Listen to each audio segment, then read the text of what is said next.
Guys, this is really good work. It's spring. It's supposed to be sloppy. Ball's supposed to be on the ground. It's supposed to be making mistakes. That's what the spring's for. That's what the spring's for. I'm glad we got to come down here and get a little work in. Glad we got to compete. And I'm glad we didn't act knucklehead like we did last year, right? That was the biggest thing. Everybody's worried about what we're going to do. Hey, we all showed we can come out here, strap the helmet on, compete, get after each other's rear end. We ain't got to fight about it. We just play football and move on.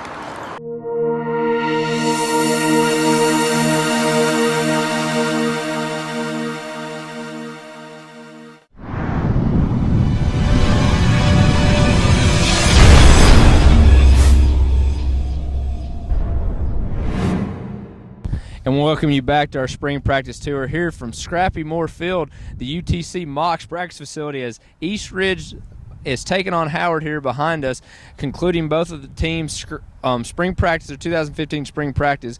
Talking specifically, guys, about the spring scrimmage that we're seeing here between the Pioneers and the Hustling Tigers of Howard. What is something to take away or that you've seen for these teams as they conclude their scrimmage? Well, for me, I think it's baby steps. In spring, the defense is always a little bit more ahead of the offense as far as knowing what to do, lining up right, and we kind of saw that. It was a little bit of sloppy play in the early going from both offenses, but I think both teams are extremely pleased to be hitting somebody other than their teammates. A lot of kids flying around, a lot of big hits for an early game in the spring. I really think that we're starting to kind of see two teams that struggled at times last year starting to put it together and really kind of come into their own.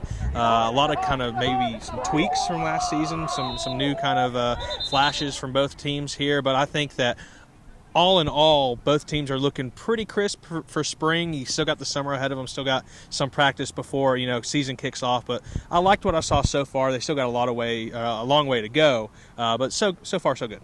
And Zach, more specifically talking about some of the more dynamic athletes for both of these teams, what did you see from this scrimmage when they got the ball in their hands?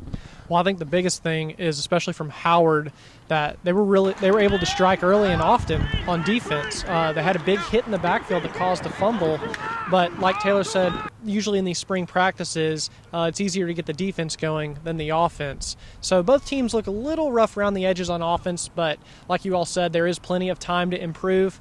One big thing to stress is ball security. There was a lot of fumbles in this game, which is great for the defense, but on the offense you have to hold on to the football, and that's crucial when you come to the fall season in in-game situations.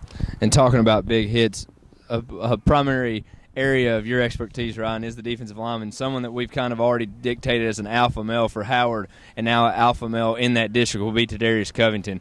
I think he was in on all three of the first tackles of the scrimmage. Getting that summer condition is going to be big for him, but what did he primarily do against an all-state center they have for East Ridge and Pete Sexton those first three plays? Well, guys, you saw me. I was trying to hide in my excitement when I watched him those first few plays. That very first opening play, the Pete Sexton and the guard double teamed him, and he fought right through it and got in the backfield. And there on the second play, he followed a pulling guard and made the tackle in the backfield again. And it's just, I knew he was going to be good, but I'm really impressed by him and just both the defenses overall. Like everyone said, the offenses have some little tinkering to do, need to fix that ball security. But one thing I don't think they're missing is effort and energy. They were ready to come out and hit somebody. Oh, yeah. And that is something we definitely hit on last week when we saw Howard. It's a completely different team. Something that you primarily pointed out, Taylor, was getting a strong call every time on defense. Yeah. That's domain knowledge for football players, guys that didn't get that in the past coaching staff, but you're getting it under Mark Teague. And when they line up, it's just about executing once you line up.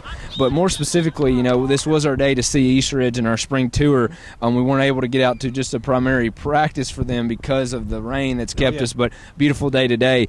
Talking just about the Pioneers, we'll swing it back over to you, Taylor. What really stood out for the Pioneers this year and moving forward into the off-season conditioning, the summer workouts into fall? Well, I think primarily for this season you kind of have to look back and the transition from life after JoJo, if you will. I mean, JoJo Tillery was basically for lack of a better term, much of their offense last year. And from what we saw early in their scrimmage, here against Howard, it's more of a power attack. It's not necessarily the slice and dice like JoJo would offer them. It's more of lined up power runs, zone reads, stuff like that.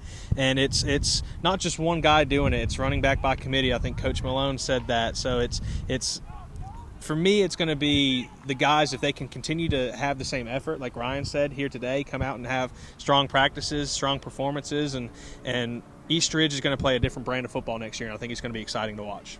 And Zach, again, talking about the quarterback situation, we spoke with that offline a little bit, and I know you'll get more with that on Coach Malone in his Q&A, but losing JoJo Tillery, what is it big for them to find a quarterback early in the summer, or do you think they want to play this thing out in the fall with who has the most consistency at that position? I think what Coach Malone will end up doing is probably playing it out to sea until the fall, just because the spring is mainly to work on your offense, your defense, and kind of tinker with your formations.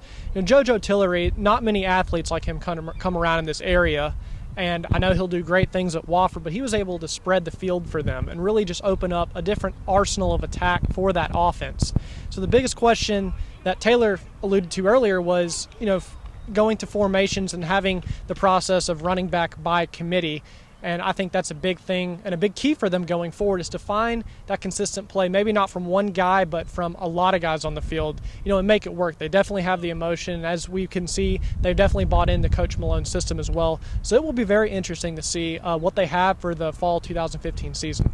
And one thing, yes, you lose JoJo Tillery, a dynamic player, but on defense, they return almost nearly everybody. We're missing two guys today because they're playing baseball, and Dominique Milner and Jesse Jones, two dynamic corners for the Pioneers. But what did you see primarily, maybe from a young guy in Jordan Harvey, someone Coach Malone was high on, those two ends, and D. Moore and Jeremiah McGibbon, and some of those linebackers return? What are the Pioneers going to bring back on defense when they bring back so much?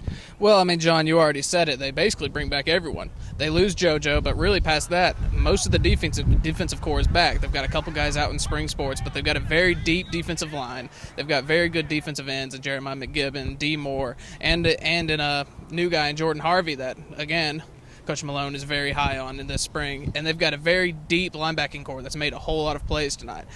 I think this defense going forward could end up being it's going to be the strength of this team, in my opinion, but it's going to see how many turnovers they can force and just how many impact plays they can make throughout the season. Yeah, again, East Ridge and Howard concluding their 2015 spring here at Scrappy Moore Field.